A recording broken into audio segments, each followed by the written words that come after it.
ఉన్నారు. తర్వాత ఉన్న 12ను ప్రవక్తల చిన్న గ్రంథాలు ఉన్నారు. అవి పరిమాణాన్ని బట్టి పెద్ద చిన్న అనే పదం వచ్చింది తప్ప వేరుగా దాన్ని మనం తలంచుకోలేదు. అంటే ప్రవక్తలు ఎవరు కొద్దిగా పెద్దవాళ్ళు ఉన్నారు అంటే మరి వాళ్ళకి ప్రాముఖ్యత ఇవ్వడం, చిన్న ప్రవక్తలు వాళ్ళకి తక్కువ ప్రాముఖ్యత ఇవ్వడం, అలాంటి తలంపులు మనం తీసుకురాకూడదు. పరిమాణాన్ని బట్టే మొదటి 5 పుస్తకాలను ప్రవక్తల పెద్ద గ్రంథాలు ఉన్నారు. అందులో మొట్టమొదటి యెషయా గ్రంథం 66 అధ్యాయాలు ఉన్నాయి. రెండవది ఇర్మియా గ్రంథం 52 అధ్యాయాలు ఉన్నాయి. మూడవది ఇర్మియా తర్వాత విలాప వాక్యాలు ఇర్మియానే వ్రాసాడు కాబట్టి దానికి అనుబంధంగా ఉంది. నాలుగవది యెహెజ్కేలు గ్రంథము 48 అధ్యాయాలు ఉన్నాయి. దానియేలు గ్రంథము 5వది అధ్యాయాలు 12 ఉన్నాయి. కానీ ప్రవక్తల చిన్న గ్రంథాలలో మొట్టమొదటిది హోషేయలో 14 అధ్యాయాలు ఉన్నాయి. అధ్యాయాలు ఎక్కువ కానీ అయితే వచనాల ఆధారంగా, పదముల ఆధారంగా, అక్షరాల ఆధారంగా మనం ఆలోచన చేస్తే దానియేలు గ్రంథమే హోషేయ కంటే కూడా, చివరిలో ఉన్న జకర్యా గ్రంథం కంటే కూడా పెద్దది. వచనాలు తర్వాత పదములు అక్షరాలు కలిగిన షీట్ను నేను ఇంతకుముందు తలా ఒకటి ఇచ్చాను. ప్రతి గ్రంథంలో కూడా ఆదికాండం మొదలుకొని ప్రకటన దాకా ప్రతి గ్రంథంలో కూడా ఎన్ని అధ్యాయాలు ఉన్నాయో, ఎన్ని వచనాలు ఉన్నాయో, ఎన్ని పదములు ఉన్నాయో, ఎన్ని అక్షరాలు ఉన్నాయో, ఎన్ని సున్నాలు ఉన్నాయో కూడా మన వాళ్ళు లెక్క పెట్టారు. ఆ వివరాలు నేను ఇచ్చాను. ఒకవేళ లేని వాళ్ళకి క్లాస్ అయితే పైన ఉన్నాయి, నేను మళ్ళా తెచ్చి మీకు ఇస్తాను.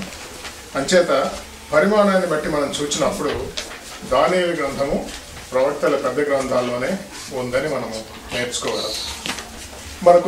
మన ముందున్నటువంటి ఈ మ్యాప్లో 12 అధ్యాయాలు ఇందులో ఉన్నాయని, వచనాలు 357 ఉన్నాయని, పదములు 6530 ఉన్నాయని, అక్షరాలు 25920 ఉన్నాయని, అందులో సున్నాలు కూడా 1211 ఉన్నాయని చెప్పని మనం చూసుకున్నాం. ప్రతి గ్రంథంలో కూడా కొన్ని ప్రశ్నలు ఉన్నాయి. దానియేలు గ్రంథంలో కూడా 18 ప్రశ్నలు ఉన్నట్టుగా మనము చూడగలుగుతున్నాం. తర్వాత ఈ గ్రంథాన్ని ఎవరు రాశారు అంటే దానియేలే వ్రాసాడని ఇందులో మనకు రుజువు ఉంది. అందులో దానికి రెఫరెన్స్గా 8:1 అన్నాం.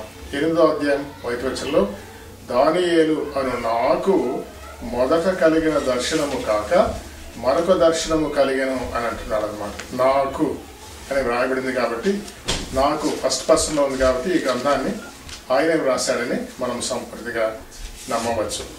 తర్వాత ప్రవక్తల పెద్ద గ్రంథాలు 5 అయినా విలాప వాక్యాలు ఇర్మియానే వ్రాసాడు కాబట్టి వ్రాసిన వాళ్ళు మాత్రం 4. యెషయా, ఇర్మియా, యెహెజ్కేలు, దానియేలు. ఎందుకు ఆ వరుసలో ఉన్నాయంటే కాలములను బట్టి చూస్తే యెషయా ముందుగా వ్రాసాడు. యెషయా క్రీస్తు పూర్వం 750 నుండి 690 వరకు 60 సంవత్సరాల కాలంలో వ్రాసాడు. ఇర్మియా క్రీస్తు పూర్వం 626 నుండి 586 వరకు 40 సంవత్సరాల కాలంలో వ్రాసాడు. యెహెజ్కేలు క్రీస్తు పూర్వం 592 నుండి 572 వరకు 20 సంవత్సరాల కాలంలో వ్రాసాడు. ఇది ఆర్డర్ గమనించండి. యెషయా 60 సంవత్సరాలు, ఇర్మియా 40 సంవత్సరాలు, యెహెజ్కేలు 20 సంవత్సరాలు.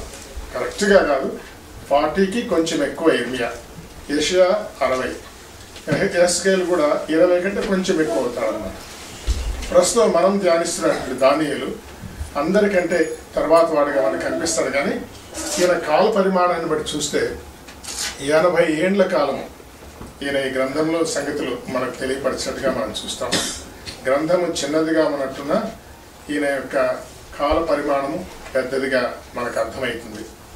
మనం గ్రంథంలోనికి వివరాల్లోనికి వెళ్తే బాలుడుగా ఉన్నప్పుడే తాను బబులోనికి చెరకు వచ్చాడని 1వ అధ్యాయంలో మనం జ్ఞాపకం చేసుకున్నాం. బాలుడు సుమారుగా 16 లేదా 17 ఏళ్ళ ప్రాయంలో వచ్చి ఉండవచ్చు. 70 ఏండ్లు యూదులు బబులోని చెరలో ఉండగా ఆ కాలమంతా కూడా ఆయన ఉన్నాడు. 70 + 17 87 సంవత్సరాలు. ఆ తర్వాత కూడా 3-4 సంవత్సరాలు ఉన్నట్టుగా లేఖనాల్లో మనకు ఆధారం ఉంది. కాబట్టి 90వ సంవత్సరం వయసు వచ్చేంత వరకు కూడా ఆయన జీవించాడని మనం చూస్తున్నాం. దానియేలులో ఉండే ప్రత్యేకత ఏంటంటే చివరి అనగా 90వ సంవత్సరం మనం చెప్పుకుంటున్నది ఎప్పుడంటే దానియేలు గ్రంథంలో 10వ అధ్యాయంలో. తర్వాత మనం వివరాలు చూస్తాం. అప్పుడు కూడా దేవుడు దానియేలు నీవు బహుప్రియుడవు అని చెప్పడాన్ని మనకి జ్ఞాపకం చేస్తున్నాం. కొద్దిగా ముందుగా అంటే 70 ఏళ్ళ ఒక 3-4 సంవత్సరాల ముందు కూడా 2 పర్యాయాలు 9వ సంవత్సరంలో నీవు బహుప్రియుడవు అని దేవుడు దానియేలు విషయమై చెప్పడాన్ని మనం చూస్తున్నాం. దేవుడు ఏదైనా ఒకసారి చెప్పారంటే అది ఖచ్చితం, 2 సార్లు చెప్పారంటే అది ఇంకా ఖచ్చితం అన్నమాట. 3 సార్లు చెప్పాడంటే దానియేలు దేవునికి ఎంత ప్రియమైన జీవితాన్ని జీవించాలో మనము నేర్చుకోగలం. మరొక సంగతి కూడా మనం ఆలోచించాం. యేసు ప్రభు భూలోకంలో మానవుడిగా ఉన్నప్పుడు తండ్రి అయిన దేవుడు కేవలము 2 పర్యాయాలు మాత్రమే ఆయన నా ప్రియ కుమారుడు అనే మాట చెప్పాడు. బాప్తిసం పొందిన సందర్భంలో ఒకసారి, రూపాంతరపు కొండ మీద మరొకసారి. సువార్తలలో మత్తయి దాన్ని వ్రాసాడు, మార్కు దాన్ని వ్రాసాడు, లూకా దాన్ని వ్రాసాడు. కాబట్టి 3, 3, 6 సార్లు మొత్తం రాయబడిన మాట నిజమైన. అయితే అంశాలు మాత్రము 2 పర్యాయాలే. దేవుడు తండ్రి అయిన దేవుడు కుమారుడైన యేసుని గురించి చెప్పాడు, కానీ దానియేలు గురించి అయితే 3 పర్యాయాలు చెప్పడాన్ని మనం చూస్తా ఉన్నాం. దానియేలు జీవితము దేవునికి ప్రియమైంది. యేసు ప్రభువుని గురించి ఈయన నా ప్రియ కుమారుడు అన్నాడు, ప్రియ కుమారుడు. కానీ దానియేలు గురించి బహుప్రియుడవు అని అన్నాడు. అంటే ప్రియమైన దానికి బహుప్రియమైన దానికి తేడా మనము చూడగలం. అందుకే దానియేలు జీవితాన్ని గురించి కూడా మనం నేర్చుకోవడం అవసరంగా ఉంది. దానియేలు జీవితం దేవునికి బహుప్రియమైంది. ఆయన ప్రవచనాలు కూడా ప్రియమైనవి. దానియేలు గ్రంథం ధ్యానిస్తున్న మనం నిజంగా ధన్యులమని మనం చెప్పుకోవచ్చు. దానియేలు గురించి యెహెజ్కేలు తన గ్రంథంలో వ్రాస్తూ 14వ అధ్యాయము 14వ వచనంలో ఈ దేశంలో దానియేలు, యోబు, నోవహు అనే 3 నీతిమంతులు నివసించారు అన్నాడనమాట. తనతో పాటు సమకాలికుడైన మరొక ప్రవక్త యెహెజ్కేలు కూడా దానియేలును దేవుడు నీతిమంతుడు అన్నాడని తన గ్రంథంలో రాశాడు. 14వ అధ్యాయము 14వ వచనంలో ఉంది, 14వ అధ్యాయము 20వ వచనంలో కూడా ఉంది. తర్వాత 23వ అధ్యాయంలో కూడా మరొకసారి ఆ రీతిగా చెప్పడాన్ని మనం చూస్తున్నాం. కాబట్టి దానియేలు అందరి ద్వారా కూడా మంచి పేరు పొందినవాడే. దానియేలు జీవితంలో లోపం ఎక్కడ కూడా ఉన్నట్టుగా మనం చూడము. దానియేలు జీవితంలో ప్రవచన గ్రంథంలో కూడా ధ్యానించినప్పుడు అనేక పర్యాయాలు మానవుల చేత, సాటి మరియు యవనస్తుల చేత, పొరుగువారి చేత శోధించబడ్డాడు, కానీ తాను నీతిమంతుడిగా జీవించాడు. దానియేలు గ్రంథం అంతటికి సారాంశాన్ని మనం 1వ అధ్యాయం 8వ వచనం చెప్పుకున్నాం. దానియేలు తన్ను అపవిత్రపరచుకొనకూడదని ఉద్దేశించిన వాడై అనే మాట అన్నమాట. ఉద్దేశం చాలా పర్యాలు మనం ఎవరిని చూస్తే నీ జీవిత ఉద్దేశం ఏంటి అని అడుగుతూ ఉంటాం అన్నమాట. వాట్స్ యువర్ ఎయిమ్ అని అడుగుతూ ఉంటాం చిన్నపిల్లలు. నీ ఉద్దేశం ఏంటి? ఇంజనీర్ అవుతావా, డాక్టర్ అవుతావా, లాయర్ అవుతావా, లేకపోతే కామర్స్ చేస్తావా, ఏం చేస్తాను? పిల్లలకు చిన్నప్పటి నుంచి మనం మోటివేట్ చేస్తూ ఉంటాం. దానియేలు తన జీవితంలో ఒక మోటివ్ కలిగిన వాడు ఏంటంటే తనను అపవిత్రపరచుకొనకూడదు, దేవుని కొరకై పవిత్రంగా ఉండాలా అని చిన్ననాడే తాను తీర్మానం చేసుకున్నాడు. ఆనాటి రాజకీయ పరిస్థితులు కూడా మనం ఆలోచించడం మంచిది. రాజులు అసలు ఇశ్రాయేల్ వారికి ఎందుకు వచ్చారంటే దేవుడు తానే ఇశ్రాయేల్ వారిని రాజుగా ఉండి ఆయన పరిపాలిస్తూ ఉన్నాడు. కానీ సమూయేలు దినాల్లో వాళ్ళు అన్నారు, సకల జనుల మర్యాద చొప్పున మాకు కూడా ఒక రాజుని ఇవ్వండి అని అడిగారు. దేవుడు బాధపడ్డాడు, కానీ వాళ్ళకు లోక మర్యాదలు కావాలని నా బిడ్డలకు. సరే, సకల లోక మర్యాద చొప్పున వాళ్ళకు రాజును నువ్వు అభిషేకించు సమూయేలని. సమూయేలు ద్వారా సౌలును దేవుడు అభిషేకింపు చేస్తాడు. సౌలు దేవుని చేత ఎన్నుకొనబడే రాజు కాడు. తర్వాత దేవుడే పశ్చాత్తాపడి మంచి రాజుని ఇవ్వాలని చెప్పని మంచివాడైన దావీదును వాళ్ళకి రాజుగా ఇస్తాడు. దావీదు కుమారుడైన సొలొమోను రాజుగా ఉంటాడు. తర్వాత సౌలు కానీ, దావీదు కానీ, సొలొమోను కానీ ముగ్గురు కూడా 340 సంవత్సరాలు పరిపాలించారు. క్రీస్తు పూర్వం 1050 నుండి 1010 వరకు సౌలు, 1010 నుండి 970 వరకు దావీదు, క్రీస్తు పూర్వం 970 నుండి 930 దాకా సొలొమోను పరిపాలించాడు. సొలొమోను తర్వాత సొలొమోను కుమారుడైన రెహబాము రాజ్యానికి వచ్చినప్పుడు రాజ్యము 2గా విభాగించబడింది. ఇశ్రాయేల్ దేశంలో 12 గోత్రాలకు దేవుడు భూభాగాన్ని ఇచ్చాడు. అందరికంటే క్రింద యూదా గోత్రం వాళ్ళు ఉంటారు. యూదా గోత్రానికి పైన బెన్యామీన్ గోత్రం ఉంటుంది. యెరూషలేము యూదా గోత్రానికి బెన్యామీన్కి ఇచ్చిన బార్డర్లో ఉంటుంది అన్నమాట. యెరూషలేములో ఒక భాగము బెన్యామీన్ గోత్రంలో ఉంటుంది, మిగిలిన భాగాలు యూదా గోత్రంలో ఉంటాయి. దావీదు పురము అని పిలువబడే భాగం, యోబూసీల పట్టణం అని పిలువబడుతుంది. ఆ భాగము దావీదు తర్వాత అయితే ఎక్కడైతే తన కొరకు నగర్ను కట్టించుకున్నాడో ఆ భాగము బెన్యామీను గోత్రంలో ఉండేది. మిగిలిన భాగం అంతా కూడా యూదా గోత్రంలో ఉండేది. అంచేది యెరూషలేము పట్టణము యూదా గోత్రానికి బెన్యామీను గోత్రానికి బార్డర్గా పొలిమేరుగా ఉన్నట్టుగా మనం చూడగలం. మిగిలిన 10 గోత్రాల వాళ్ళు పైన ఉన్నారు. పైన ఉన్న వాళ్ళు కాబట్టి నార్థరన్ కింగ్డమ్ అనే మాట బైబిల్లో వాళ్ళ గురించి మనం చూస్తాం. క్రింద ఉన్న 2 గోత్రాలు సదరన్ కింగ్డమ్గా మనం చూస్తాం. అంతేకాకుండా పైన 10 గోత్రాల వాళ్ళు ఇశ్రాయేలు రాజ్యం అని పిలువబడ్డాన్ని మనం చూస్తున్నాం. క్రింద ఉన్న 2 గోత్రాల వాళ్ళు యూదా రాజ్యం అని పిలువబడుతూ ఉంటారు. కాబట్టి బైబిల్లో ఎక్కడైనా యూదా రాజ్యం అని ఉంటే యూదా బెన్యామీను గోత్రాల రాజ్యం అని మనం అనుకోవాలి. ఇశ్రాయేల్ రాజ్యం అని అంటే మిగిలిన 10 గోత్రాల రాజ్యం అనుకోవాలి. దక్షిణ రాజ్యం అని అంటే కూడా అది యూదా రాజ్యం. ఉత్తర రాజ్యం అంటే 10 గోత్రాల రాజ్యం అని మనం అనుకోవాలి. ఈ 2 గోత్రముల రాజ్యములో యెరూషలేము దేవాలయం ఉంది.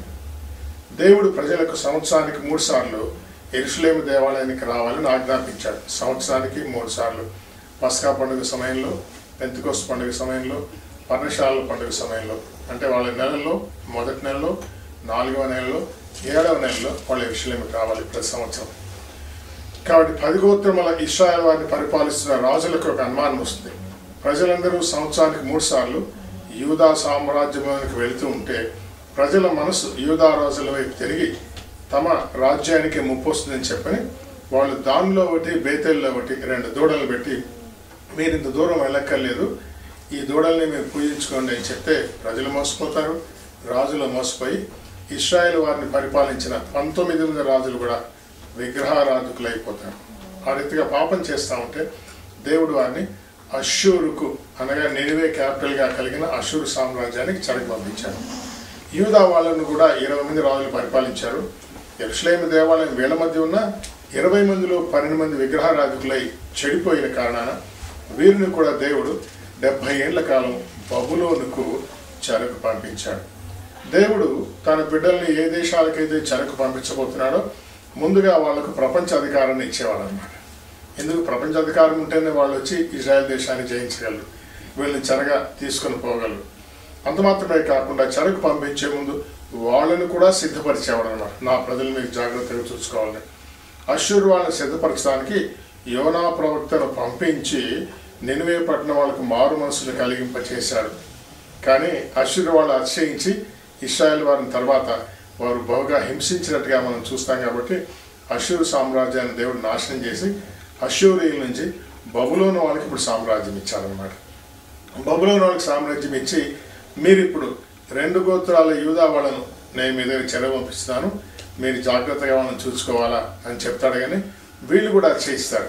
ఈ 70 ఏళ్ల కాలం అయిన తర్వాత దేవుడు మరలా ఈ 2 గోత్రాల వాళ్ళని వెనక్కి పంపిస్తాడు. బబులోను వారికి సామ్రాజ్యాన్ని తీసివేసి మాదీయ పార్శీకులకు సామ్రాజ్యం ఇస్తాడు. మనము నిన్న మొన్న ఈ సామ్రాజ్యాలే కాకుండా మరికొన్ని సామ్రాజ్యాలు కూడా ప్రపంచాన్ని పరిపాలించాయని జ్ఞాపకం చేసుకున్నాం. మాదీయ మన పార్శీక సామ్రాజ్యం తర్వాత గ్రీకులు ప్రపంచాన్ని పరిపాలించారు. తర్వాత రోమా వాళ్ళు ప్రపంచాన్ని పరిపాలించారు. అది కూడా మన ధ్యానానికి అవసరమే అనుకున్నాం. ప్రాముఖ్యంగా బబులోను, మాదీయ పార్శిక, గ్రీకులు, రోమా రాజ్యము దానియేలు ధ్యానానికి అవసరంగా ఉన్నాయి. నేను మీకు ఇచ్చిన చిన్న చిన్న పుస్తకాల్లో మరి అందరికీ లేవనుకుంటాను. నిన్న మొన్న వచ్చిన వాళ్ళకు ఉన్నాయి. మరి మిగిలిన పుస్తకాలు ఎక్కడ మన ఇంట్లో ఉండిపోయినాయి అనుకుంటా, ఎక్కడ ఉన్నాయి అవి లేకపోతే రేపైనా జిరాక్స్ చేసి ఇవ్వడానికి ప్రయత్నం చేస్తాము. అందులో వివరాలు ఉన్నాయి, తర్వాత మీరు చూసుకోవచ్చు.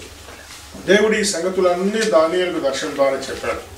మొదటి అధ్యాయంలో సంగతులు ఏంటంటే దానియేలు బానిసగా బబులోను దేశానికి కొనుక్కోబడ్డాడు. కొనుక్కోబడిన తర్వాత బబులోను రాజనగర్లో నిలదగిన బాలురు ఎవరున్నారో వాళ్ళని పిలిపించి వాళ్ళ కల్దీల విద్యను అభ్యసింప చేయమని ఆజ్ఞాపిస్తాడు. వాళ్ళలో మరి చూస్తే దానియేలు, షడ్రక్, మేషక్, అబేద్నెగో ఈ 4 రాజనగర్లో నిలవడానికి తగిన బాలురుగాను, తర్వాత వాళ్ళు సకల విద్యా ప్రావీణ్యత కలిగిన వారుగాను కనిపిస్తారు. బబులోను రాజు వాళ్ళను తీసుకొని తన విద్యాభ్యాసానికి నేర్పించడానికి 3 సంవత్సరాలు నేర్పించడానికి ఒక ట్రైనింగ్ పీరియడ్ లాగా పెడతాడు. ఆ సమయంలో వాళ్ళను నపుంసకుల అధిపతికి అప్పగించాడని బైబిల్లో ఉంది. నపుంసకుల అధిపతిలో ఆ దినములు ఎవరు ఉంటారు? నపుంసకులే ఉంటారు.